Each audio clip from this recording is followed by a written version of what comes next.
প্রিয় পরীক্ষার্থীবৃন্দ, আমি আজকে একটা ভিডিও নিয়ে আসলাম তোমাদের জন্য। যারা গ্রেড 3 ও গ্রেড 4 পরীক্ষার্থী রয়েছে তাদের জন্য এই ভিডিওটি খুবই উপকারী হবে। তো এখানে এই ভিডিওতে তোমরা পাবে কয়েকটি অতি গুরুত্বপূর্ণ প্রশ্ন উত্তর, যে প্রশ্নগুলো থেকে গ্রেড 3 ও গ্রেড 4 পরীক্ষায় যে কোনো প্রশ্ন আসতে পারে। তো এখানে দেখতে পাচ্ছ প্রথম প্রশ্ন, আনন্দমঠ উপন্যাসের রচয়িতাকে। এখানে দুটি অপশন দেওয়া আছে। প্রথম অপশন দেখতে পাচ্ছ রবীন্দ্রনাথ ঠাকুর, দ্বিতীয় অপশন দেওয়া আছে বঙ্কিমচন্দ্র চট্টোপাধ্যায়। তো আমরা সবাই জানি আনন্দমঠ উপন্যাসের রচয়িতা হলেন বঙ্কিমচন্দ্র চট্টোপাধ্যায়। দ্বিতীয় প্রশ্ন এখানে দেখতে পাচ্ছ ভারতবর্ষে কখন প্রথম রেল যাতায়াত ব্যবস্থার সূচনা হয়। এখানে দুটো অপশন আছে। প্রথম অপশনটি হলো 1853 সালে আর দ্বিতীয় অপশনটি হলো 1854 সালে। তো এটার উত্তর হবে 1853 সালে।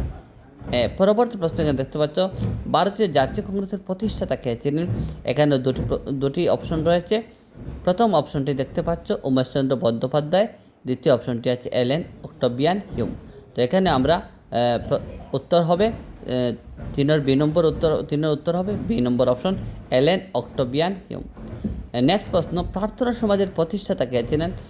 এখানে অপশন দেখতে পাচ্ছ দুটো আছে, কেশবচন্দ্র সেন এবং অপশন বি দয়ানন্দ সরস্বতী। এটার শুদ্ধ উত্তর হবে অপশন এ কেশবচন্দ্র সেন। পরবর্তী প্রশ্ন দেখতে পাচ্ছ ভারতীয় সংবাদপত্রের ইতিহাসের প্রথম সংবাদপত্র কোনটি।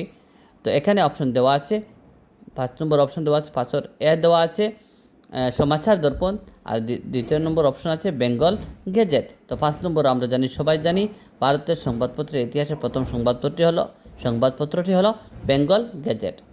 নেক্সট প্রশ্ন যেটা দেখতে পাচ্ছ, ইয়ং বেঙ্গল কে প্রতিষ্ঠা করেছিলেন। এখানে দুটি অপশন দেওয়া আছে। প্রথম অপশন দেওয়া আছে অধ্যাপক বিডবিয়ান ডিরজিও, আর দ্বিতীয় অপশন দেওয়া আছে অ্যানি বেসান্ট। তো আমরা সবাই জানি এখানে ইয়ং বেঙ্গলকে প্রতিষ্ঠা করে অধ্যাপক বিবিয়ান ডিরজিও। নেক্সট প্রশ্ন, স্বামী বিবেকানন্দের প্রকৃত নাম কি।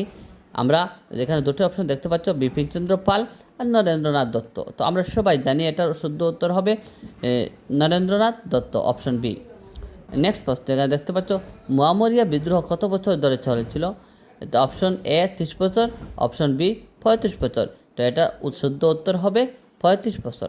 নেক্সট প্রশ্ন, তৃতীয় মুয়ামরিয়া বিদ্রোহ কত সালে আরম্ভ হয়েছিল। এখানে অপশন দুটো আছে, 1786 সালে আর অপশন বি আছে 1784 সালে। তো এটার অপশন শুদ্ধ উত্তর হবে 1786 সালে, অপশন এ। তার পরবর্তী প্রশ্ন এখানে দেখতে পাচ্ছ কার রাজত্বকালে মুয়ামরিয়া বিদ্রোহের সমাপ্তি ঘটে।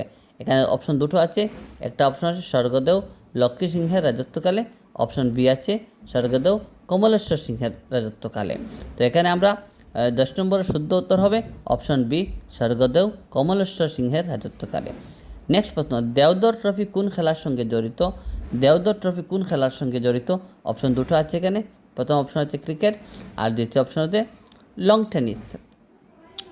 তো অপশন 11 এ নম্বর অপশন হবে দেওধর ট্রফি ক্রিকেট খেলার সাথে জড়িত। নেক্সট প্রশ্ন, বিজয় হাজারে ট্রফি কোন খেলার সাথে জড়িত বা কোন খেলার সঙ্গে জড়িত। Option A, option B. Option A আছে ব্যাডমিন্টন আর অপশন বি আছে ক্রিকেট। তো আমরা জানি বিজয় হাজারে ট্রফি, আমরা সবাই জানি Vijay Hazare trophy option B যেটা আছে ক্রিকেট খেলার সাথে জড়িত। নেক্সট অপশন যেটা আছে